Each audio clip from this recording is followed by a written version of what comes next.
Imagina por um momento, você é um senador romano, poderoso, respeitado. Sua família construiu o império que governa o mundo conhecido. Mas esta noite você precisa atravessar as portas de bronze do Palácio Imperial. E você sabe exatamente o que vai acontecer quando entrar. Você sabe o que vão fazer com sua filha, com sua esposa. E o pior de tudo, você mesmo vai precisar segurar a tocha que ilumina a cena. Porque se você não fizer isso, seu filho será o próximo. Esta não é uma lenda, não é um mito exagerado. Esta é a história real de como Roma se transformou no maior bordel imperial da história antiga. E tudo começou com um jovem carismático que o povo amava. Até que uma febre misteriosa o transformou em algo completamente diferente. Se você quer entender até onde o poder absoluto pode corromper um ser humano, fique até o final deste vídeo.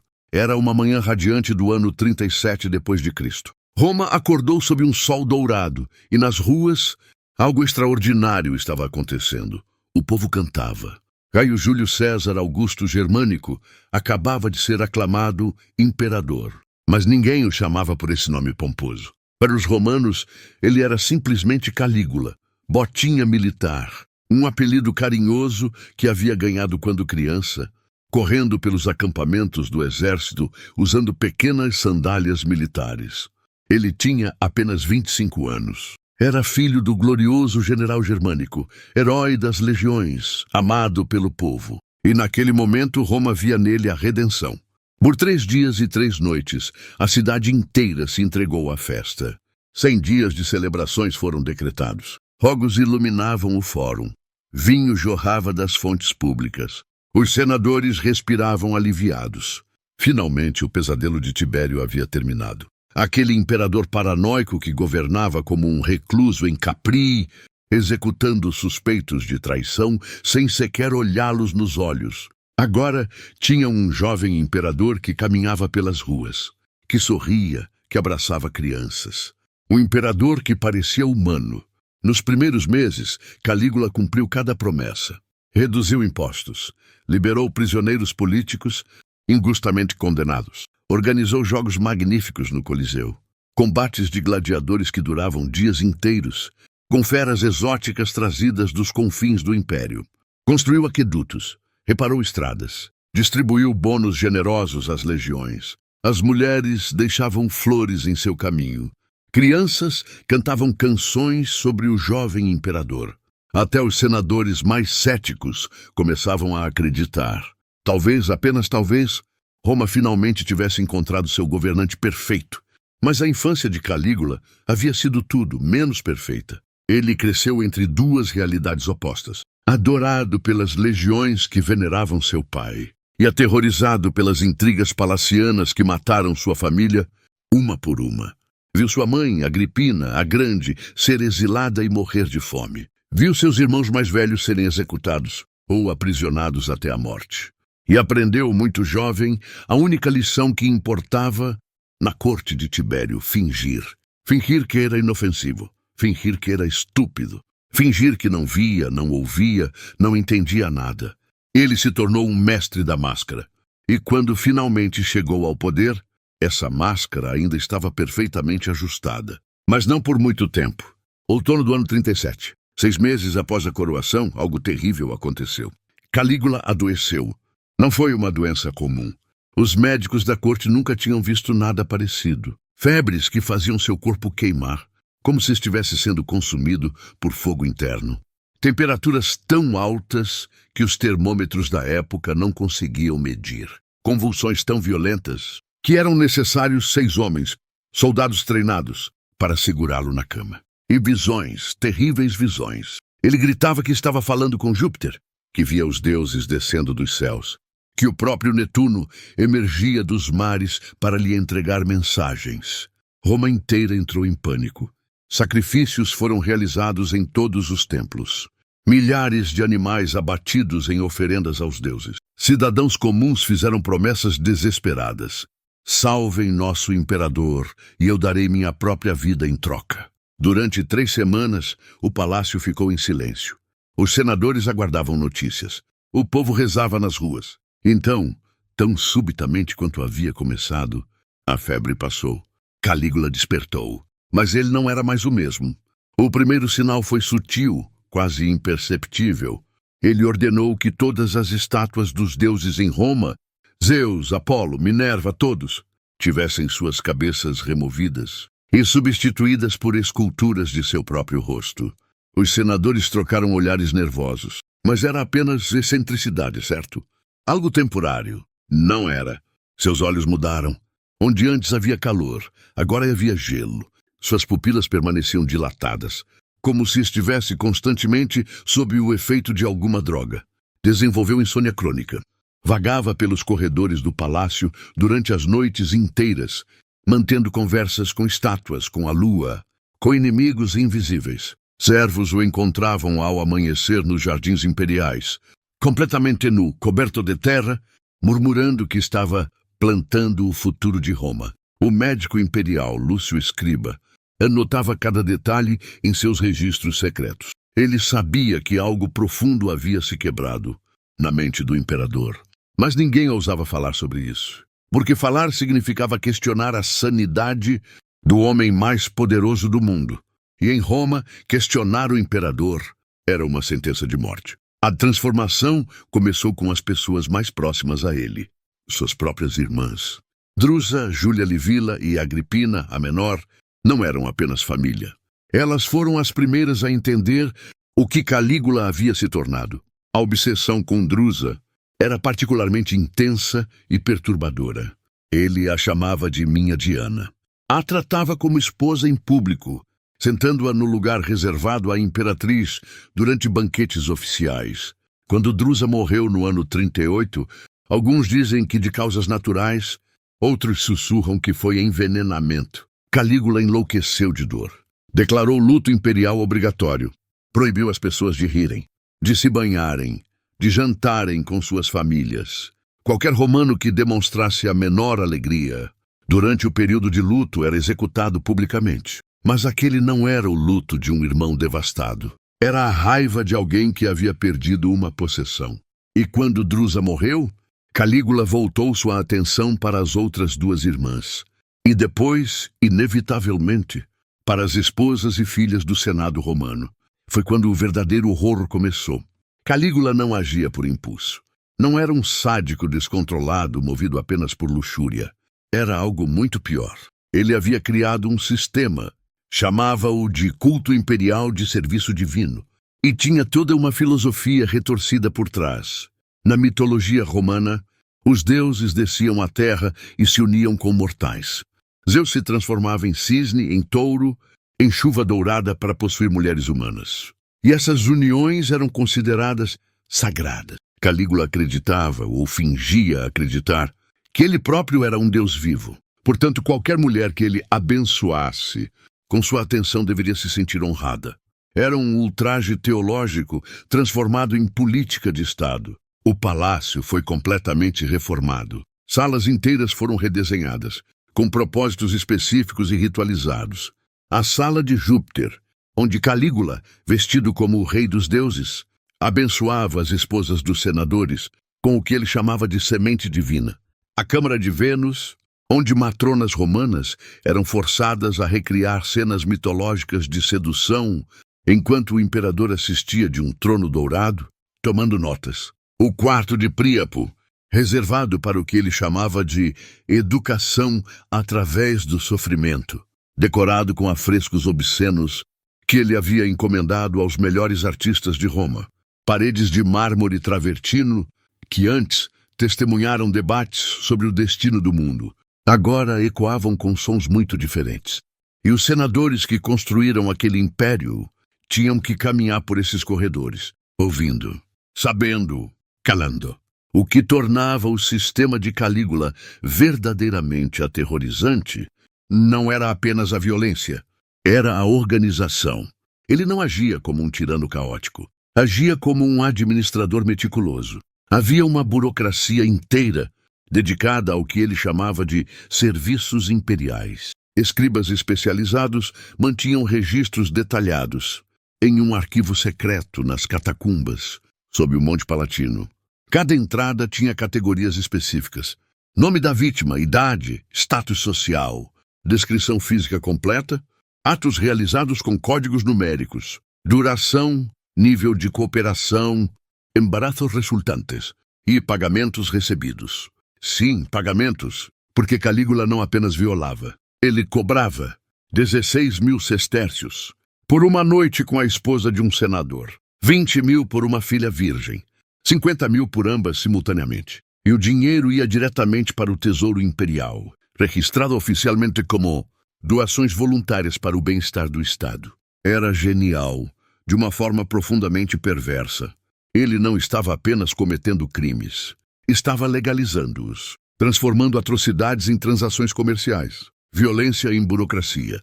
O médico imperial Lúcio Escriba foi forçado a participar ativamente.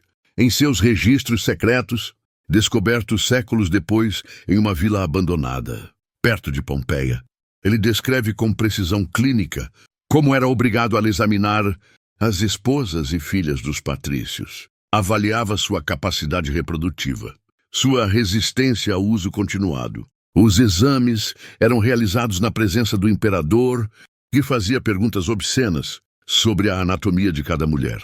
Não era apenas humilhação, era catalogação. Cada vítima recebia um número. Cada ato era registrado. Centenas de pessoas participavam dessa máquina do horror. Escribas que anotavam tudo, médicos que examinavam antes e depois, parteiras que atendiam partos forçados, guardas que transportavam as mulheres segundo horários estabelecidos, contadores que administravam os lucros. E todos tinham uma desculpa pronta. Eu só estava seguindo ordens. Eu era apenas uma engrenagem. A culpa era diluída, compartilhada, quase invisível. Ninguém era o monstro. Todos eram apenas funcionários. As noites de lua cheia eram diferentes. Calígula as chamava de cerimônias de fertilidade lunar, eventos que exigiam semanas de preparação. O anfiteatro privado do palácio era transformado em algo que parecia saído de um pesadelo pagão. Tochas acesas em círculos concêntricos, incenso de mirra e sangue de touro queimando em braseiros de bronze. Músicos tocando flautas em tons que faziam a pele arrepiar. E no centro, as esposas dos senadores eram forçadas a competir, com gladiadores selecionados por sua virilidade, com escravos núbios trazidos das fronteiras do império, às vezes com animais, ursos amestrados, cães molosos de guerra, até mesmo um leopardo que o imperador havia recebido como presente de um rei cliente no norte da África.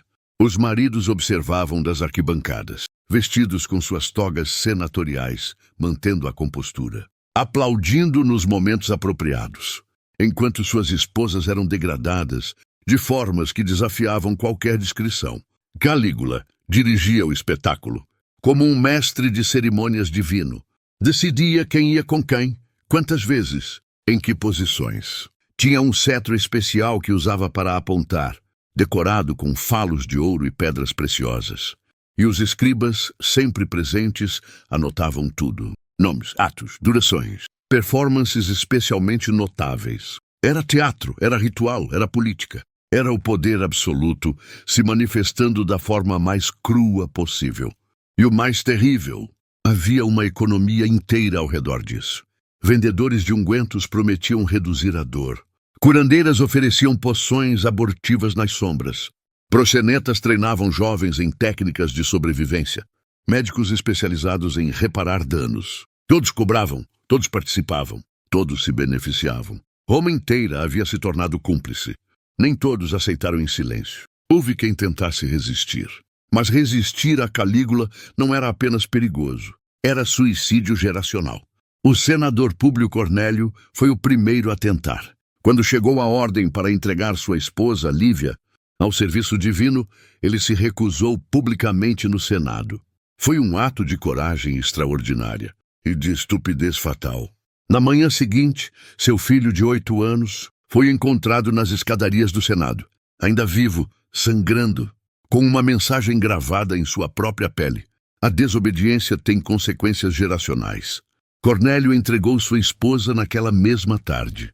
3 meses depois, quando Lívia ficou grávida do imperador, Cornélio teve que fazer algo ainda pior: reconhecer publicamente o bastardo como seu herdeiro legítimo, renunciar aos direitos de seus próprios filhos.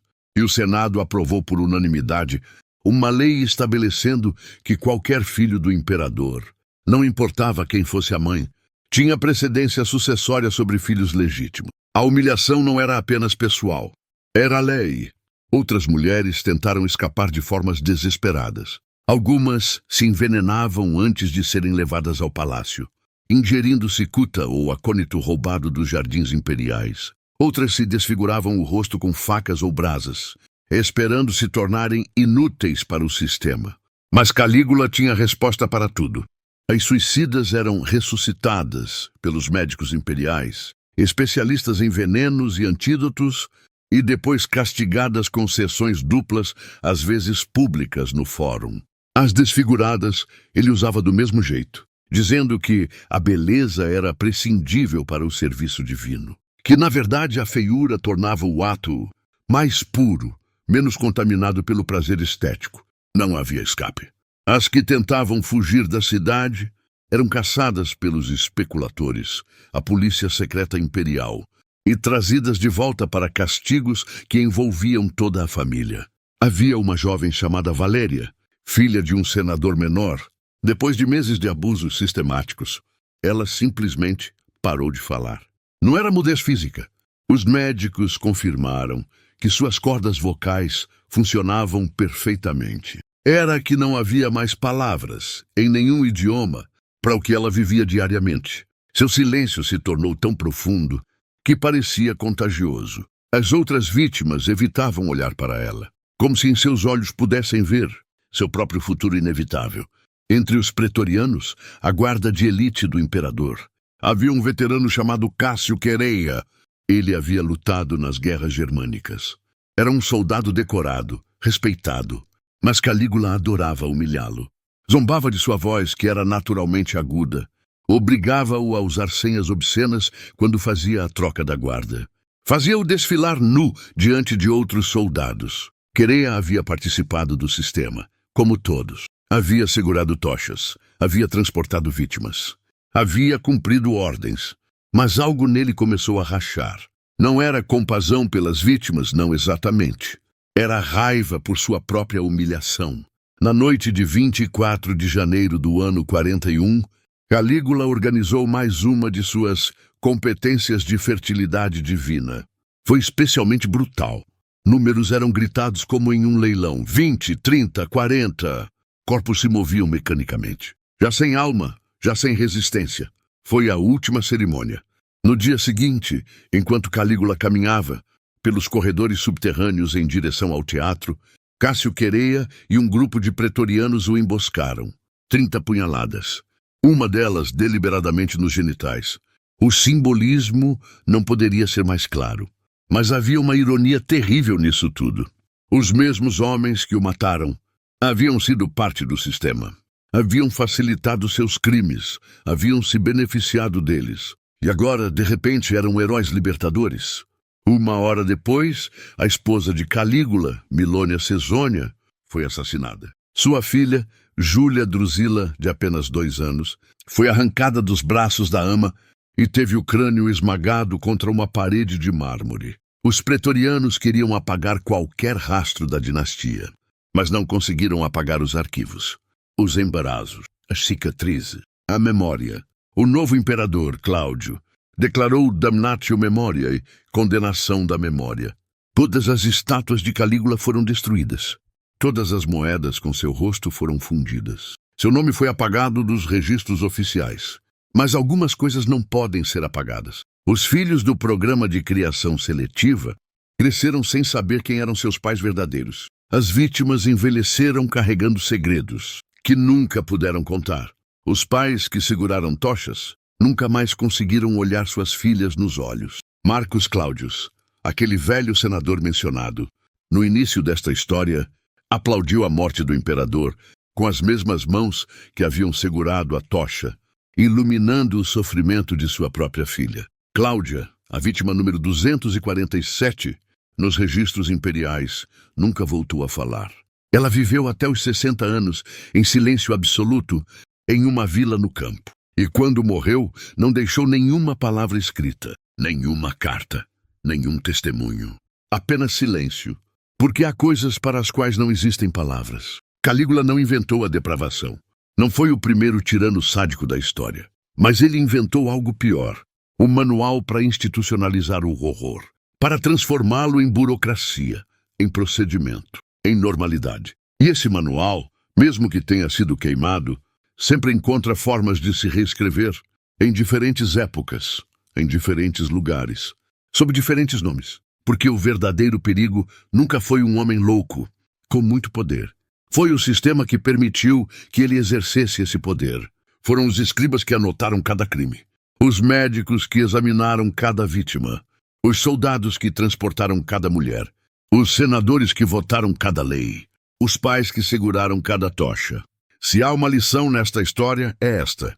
Os maiores males da humanidade nunca são cometidos apenas por monstros solitários. São cometidos por sistemas inteiros de pessoas comuns, que dizem, eu estava apenas cumprindo ordens. Eu era apenas uma engrenagem. O que eu poderia fazer?